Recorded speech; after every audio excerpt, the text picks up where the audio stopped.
Hello friends, welcome to my YouTube channel Anokha Andaz. Coastal plains of India. सबसे पहले समझते हैं कोस्टल प्लेन्स का मतलब क्या होता है। तो a coastal plain is a flat low lying land adjacent to the sea coast.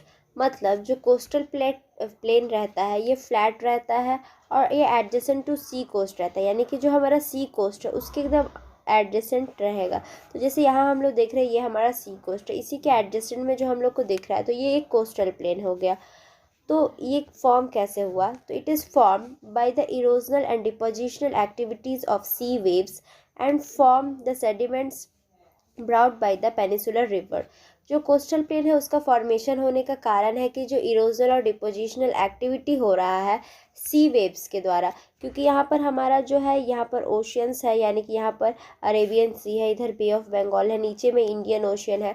तो ये सब जितने भी वाटर बॉडीज़ है यहाँ पर इरोजनल और डिपोजिशनल एक्टिविटीज़ होता है सी वेव्स के द्वारा, या फिर जो यहाँ पर हमारा पेनिसुलर प्लेट्यू है तो इससे जो भी रिवर ओरिजिनेट हो रहा है, यानी कि जो भी पेनिसुलर रिवर्स है उससे जो भी ओरिजिन होके जो भी सेडिमेंट्स वो लोग लेके आ रहे हैं, तो उससे जितना भी डिपोजिशन और इरोजन का वर्क हो रहा है वो सब आके यहाँ पर कोस्टल प्लेन में लाई हो जाता है, और इसी से हम लोग को कोस्टल प्लेन का फॉर्मेशन देखने को मिलता है। कोस्टल प्लेन्स ऑफ इंडिया, यानी कि यहाँ पर कोस्टल प्लेन्स को देखने वाले हैं तो उससे पहले हम लोग कुछ बेसिक इन्फॉर्मेशन देख लेते हैं कि सबसे पहले जो कोस्ट है तो वो यहाँ से ये वाला जो हम लोग को पार्ट दिख रहा है ये सब हमारा कोस्ट है। हम लोग के कोस्ट से लगने वाले 9 स्टेट्स है पूरे इंडिया के। तो कौन कौन से स्टेट्स हैं? सबसे पहले है गुजरात, फिर उसके बाद है महाराष्ट्र, फिर ये गोवा यहाँ पर छोटा सा, फिर उसके बाद इधर कर्नाटका, फिर ये केरला। इधर हो गया हम लोगों के पूरे 5 स्टेट्स। फिर इधर देखेंगे तमिलनाडु, आंध्र प्रदेश, उड़ीसा और ये वेस्ट बंगाल। तो इधर हो गया हम लोग के 4 स्टेट्स। तो ये 9 मिला के हम लोगों का कोस्ट लाइन पे जितने भी स्टेट्स कवर करते हैं, यानी कि ये सब जो हमारे स्टेट्स है ये कोस्ट लाइन को टच करते हैं, यानी कि कोस्टल बॉर्डर बनाते हैं इंडिया का। तो इंडिया का जो कोस्टल बॉर्डर है तो उसका टोटल हम लोगों को जो देखने को मिलता है लेंथ वो 6100 किलोमीटर देखने को मिलता है। पूरा मतलब ये वाला कोस्ट गुजरात से लेके ये पूरा वेस्ट बंगाल तक का एरिया, ये हम लोगों को 6100 किलोमीटर देखने को मिलता है। लेकिन जब हम लोग इसमें अंडमान और निकोबार, यानी कि यहाँ से अंडमान निकोबार और इधर लक्षद्वीप वाला जो आइलैंड है उसको भी कंसिडर करते हैं तो इसका जो लेंथ हो जाता है वो 7516.6 किलोमीटर हो जाता है। मतलब 7516.6 किलोमीटर हो जाता है जब हम लोग लक्षद्वीप और अंडमान निकोबार का लेंथ को भी जोड़ देते हैं। नहीं तो ऐसे 6100 किलोमीटर यानी 6100 किलोमीटर इसका कोस्टल लेंथ है।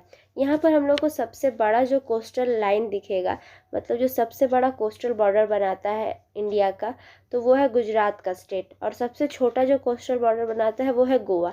यानी कि सबसे लंबा जो कोस्ट लाइन है वो गुजरात से फॉर्म होता है और सबसे छोटा तो गोवा से फॉर्म होता है। ब्लैक मार्क जितना दिख रहा है ये हमारा कोस्टल प्लेन को डिनोट कर रहा है, यानी कि ये वाला लाइन जो कोस्टल प्लेन है हम लोगों ने इसका लेंथ देखा 6100 किलोमीटर यानी 6100 किलोमीटर इसका देखा जब हम लोग अगर अंडमान और निकोबार को नहीं इंक्लूड कर रहे हैं तब। लेकिन जब हम लोग अंडमान और निकोबार आइलैंड को इंक्लूड करते हैं तो इसका जो लेंथ हो जाता है वो हम लोगों को देखने को मिल रहा है 7516.6 किलोमीटर हम लोग को इसका लेंथ देखने को मिल रहा है। यहाँ पर पूरे 9 स्टेट्स हमारे इंडिया के यहाँ पर है जो कोस्टल प्लेन से लग रहा है, यानी कि जो कोस्टल लाइन से लग रहा है। तो ये हम लोगों ने यहाँ इतना बेसिक देख लिया है। अब आगे देखते हैं। हमारे पास 2 तरह के कोस्टल प्लेन्स है, एक है ईस्टर्न कोस्टल प्लेन्स और एक है वेस्टर्न कोस्टल प्लेन। यानी कि जो ईस्ट साइड में है इंडिया के, यानी कि ईस्टर्न पार्ट में इधर, तो ये वाला जो है ये हमारा ईस्टर्न कोस्टल प्लेन है। वहीं पर हम लोग दूसरी तरफ देखते हैं तो वेस्ट साइड में, यानी कि यहाँ पर हमारा वेस्टर्न कोस्ट हम लोगों को देखने को मिलता है।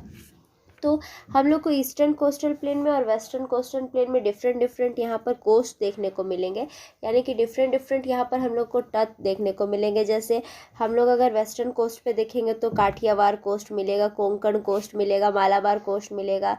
वहीं ईस्टर्न साइड में अगर हम लोग देखेंगे तो उत्कल कोस्ट मिल जाएगा, कोरोमंडल कोस्ट मिल जाएगा, नॉर्दर्न सिरकार कोस्ट मिल जाएगा। इस तरह से डिफरेंट कोस्ट हम लोगों को यहाँ पर देखने को मिलता है। तो एक एक करके स्टार्ट करते हैं इन कोस्ट को पढ़ना। Western coastal plain. The western coastal plain extend from Gujarat to Kanyakumari, यानी जो गुजरात वाला पार्ट है वहाँ से लेके पूरा जो कन्याकुमारी तक का पार्ट है वहाँ तक जो वेस्टर्न कोस्टल प्लेन है उसका एक्सटेंशन हम लोग को देखने को मिलता है। It is a narrow strip of alluvium, यानी कि ये बहुत पतला सा रहता है, यानी कि ये उतना ब्रॉडर नहीं रहता है जैसा हम लोग अभी ईस्टर्न घाट्स में देखेंगे, मतलब ईस्टर्न कोस्टल प्लेन में देखेंगे। ये उसके मुकाबले में बहुत नैरो रहता है। यहाँ पर हम लोग को डिफरेंट डिफरेंट कोस्ट देखने को मिलेगा। जैसे पहला है कोंकण कोस्ट, जो कि गुजरात से कन्याकुमारी के बीच में फैला हुआ है। फिर है कन्नड़ कोस्ट, गोवा से मैंगलोर में फैला हुआ है। मैंगलोर एक जगह है कर्नाटका में, तो वहाँ तक। फिर मालाबार कोस्ट, जो कि मैंगलोर से कन्याकुमारी तक फैला हुआ है। यहाँ हम लोग को 3 बेसिकली घाट देखने को मिला। कौन कौन सा? कोंकण कोस्ट, जो गुजरात से कन्याकुमारी में फैला हुआ है। कन्नड़ कोस्ट, जो गोवा से मैंगलोर में फैला हुआ है। और मालाबार कोस्ट, जो मैंगलोर से कन्याकुमारी तक फैला हुआ है। तो ये था वेस्टर्न कोस्टल प्लेन का कुछ पॉइंट्स। अब आगे देखते हैं हम लोग। यहाँ पर वेस्टर्न कोस्टल प्लेन से जो भी रिवर का ओरिजिन होता है वो एस्चुरीज बनाती है जाके, क्योंकि यहाँ पर जगह बहुत कम रहता है, नैरो स्ट्रिप रहता है और माउंटेन से सराउंडेड है, तो इनको डेल्टा बनाने का जगह नहीं मिल पाता है। इसलिए जितना भी यहाँ पर से रिवर फ्लो करी है, जैसे नर्मदा, तापी, वो सब जाके एस्चुरीज बनाती है। अब हम लोग आगे देखते हैं ईस्टर्न कोस्टल प्लेन में।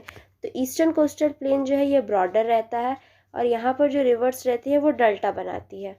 ये जो लैंड रहता है ये बहुत ज़्यादा फर्टाइल रहता है, क्योंकि जितना भी यहाँ से रिवर्स जाती है वेस्ट, मतलब जितना भी ईस्ट फ्लोइंग रिवर्स यहाँ से फ्लो करती है, जैसे कृष्णा, कावेरी, ये सब जितना भी नदी यहाँ से फ्लो कर रही है वो सब डेल्टा बना रही है। और डेल्टा वाला जो एरिया रहता है वो बहुत फर्टाइल रहता है। यहाँ पर एग्रीकल्चर भी बहुत अच्छे से हो जाता है, क्योंकि यहाँ पर फर्टाइल लैंड हम लोगों को मिलता है। यहाँ पर हम लोग को जब रेन रिसीव होता है वो रिट्रीटिंग मानसून से रिसीव होता है, क्योंकि हम लोग देखेंगे जब यहाँ पर जो वेस्टर्न घाट्स है यहाँ पर, तो इंडिया नॉर्दर्न हेमिस्फीयर पे पड़ रहा है, तो यहाँ का विंड का डायरेक्शन कुछ इस तरह से रहता है। तो इधर से जब मानसून हिट करता है तो जो वेस्टर्न कोस्टल प्लेन है वहाँ पर पहले बारिश हो जाता है, फिर यहाँ से जब ये वापस चला जाता है, फिर जब वापस से घूम के आता है तो ईस्टर्न कोस्टल प्लेन में बारिश होता है रिट्रीटिंग मानसून के टाइम पे। यानी कि जब मानसून वापस आ रहा है उस टाइम पे हम लोगों को ईस्टर्न कोस्टल प्लेन पर बारिश देखने को मिलता है। The coast of Orissa and Andhra Pradesh known as Utkal coast, Kalinga coast और नॉर्दर्न सरकार कोस्ट। जो कोस्ट है उड़ीसा और आंध्र प्रदेश का, उसको हम लोग उत्कल कोस्ट बोल रहे हैं, कलिंग कोस्ट बोल रहे हैं, और उसको ही नॉर्दर्न सरकार कोस्ट भी बोला जाता है।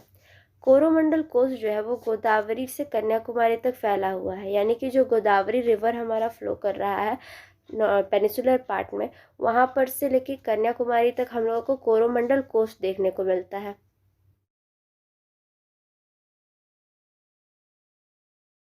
यहाँ हम लोग डिफरेंट डिफरेंट कोस्ट को देखते हैं। तो सबसे पहले जो कच्छ का ये वाला रीजन है, यानी कि गुजरात के जो ऊपर वाला रीजन है उसको कच्छ बोला जाता है, तो इसको हम लोग कच्छ प्लेन्स या कच्छ कोस्ट के नाम से भी जानते हैं। फिर उसके बाद ये जो नीचे वाला एरिया आता है इसको हम लोग काठियावाड़ कोस्ट के नाम से जानते हैं। फिर उसके बाद हम लोग देखेंगे कि गुजरात से लेके पूरे गोवा तक का, यानी कि गुजरात पूरा कवर करते हुए गोवा तक का पार्ट जो है वो हम लोगों का कोंकण कोस्ट कहलाता है, यानी कि ये वाला कोंकण कोस्ट हो गया हमारा। फिर उसके बाद गोवा से लेके ये मैंगलोर कर्नाटका तक का जो पार्ट है वो हमारा कहलाता है कन्नड़ कोस्ट, यानी कि गोवा से मैंगलोर तक का जो भी एरिया है उसको हम लोग कन्नड़ कोस्ट बोल रहे हैं। उसके बाद मैंगलोर टू कन्याकुमारी, यानी कि ये जो पूरा केरला वाला पार्ट है इसको हम लोग बोलते हैं मालाबार कोस्ट। तो यहाँ पर बेसिकली 3 से 4 कोस्ट हम लोग को देखने को मिले। ऊपर जो कच्छ वाला ये रीजन है इसको हम लोग कच्छ का कोस्ट बोलेंगे। फिर यहाँ का ये वाला पार्ट जितना कवर कर रहा है ये काठियावाड़ कोस्ट हो गया। फिर कोंकण कोस्ट हो गया गुजरात से गोवा तक का। और फिर उसके बाद हम लोग गोवा से मैंगलोर तक देखे कन्नड़ कोस्ट, और फिर मैंगलोर से कन्याकुमारी तक देखे मालाबार कोस्ट। तो ये यहाँ पर कुछ मतलब कोस्ट हो गए। फिर अगर ईस्टर्न पार्ट में हम लोग अगर देखेंगे तो यहाँ पर हम लोग को देखने को मिलेगा डिफरेंट डिफरेंट कोस्ट। तो अगर हम लोग सिर्फ वेस्ट बंगाल को कवर करते हैं तो वेस्ट बंगाल का सिर्फ कोस्ट हम लोगों को बंग कोस्ट के नाम से भी जाना जाता है। अगर हम लोग इसको याद ना करें तो इतना ये नहीं है, यानी कि जो वेस्ट बंगाल का कोस्ट है उसको बंग कोस्ट के नाम से जाना जाता है। फिर यहाँ तमिलनाडु से लेके यहाँ पर आंध्र प्रदेश से जब कृष्णा रिवर फ्लो कर रही है वहाँ तक का जो एरिया है उसको हम लोग कोरोमंडल कोस्ट के नाम से जानते हैं।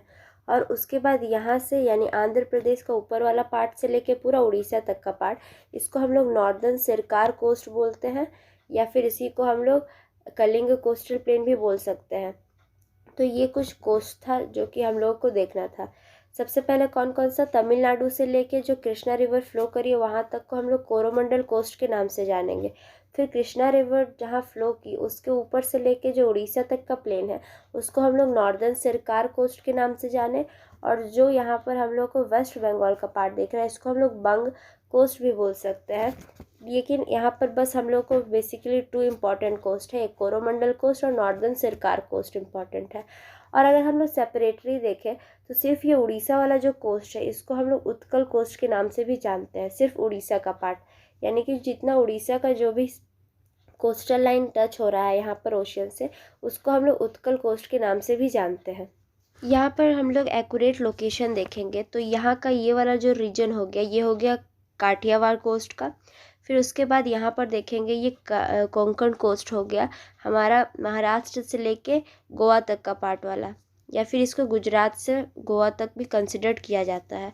यहाँ पर कन्नड़ कोस्ट देखेंगे हम लोग गोवा से लेके मैंगलोर तक का रीजन का, यानी कि यहाँ पर ये वाला पार्ट जो हो गया ये हो गया कन्नड़ कोस्ट का। फिर इसके बाद हम लोग कन्याकुमारी कोस्ट देख रहे हैं, ये पूरा जो केरला का पार्ट है ये कवर किए हुए, इसको हम लोग मालाबार कोस्ट के नाम से भी जानते हैं, कन्याकुमारी भी बोल दिया जाता है। फिर उसके बाद यहाँ पर हम लोग देख रहे हैं कोरोमंडल कोस्ट जो कि यहाँ पर तमिलनाडु के एरिया पे है हम लोगों को। फिर उसके बाद ऊपर आंध्र प्रदेश वाला जो रीजन है उसको आंध्रा कोस्ट बोला जा रहा है, और यहाँ पर उड़ीसा का जितना रीजन है उसको हम लोग उत्कल कोस्ट के नाम से जान रहे हैं। जो ये आंध्र कोस्ट है इसको हम लोग कलिंग कोस्ट भी बोलते हैं या नॉर्दर्न सरकार कोस्ट भी बोलते हैं।